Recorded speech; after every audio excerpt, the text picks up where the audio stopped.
هونەرڕەسوڵ گەلی کوردستان دەڤەری ڕاپەڕین.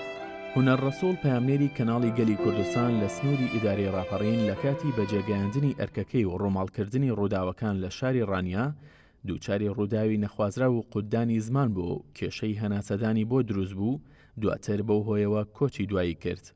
هونەرڕەسوڵ دوای ئەو بارودۆخەی تێیکەوت دەست بەجێ لە ڕێگەی هاوکارانیەوە لە نووسنگەی کەناڵی گەلی کوردستان لە ڕاپەڕین گواسترایەوە بۆ نەخۆشخانە، بەڵام بەهۆی ئامادەنەبوونی پزیشکی پسپۆڕ و مانەوەی بۆ ماوەی نزیکەی 1 سەعات لە نەخۆشخانە نۆتوانراوە چارەسەری پێویستی بۆ بکرێت و دواتر پامنێرەکەی کەناڵی گەلی کوردستان کۆچی دوایی کرد. هونەرڕەسوڵ ئەندامی ئەنجومەنی مەکتەبی ڕاگەیاندنی یەکێتی نیشتیمانی کوردستان بوو، یەکێک بوو لە پامنێرە هەرە چالاکەکانی کەناڵی گەلی کوردستان لە سنووری ئیدارەی ڕاپەڕین و بەردەوام هەواڵ و چالاکی و ڕووداوەکانی سنوورەکەی بۆ کۆمەڵانی خەڵکی کوردستان دەگواستەوە.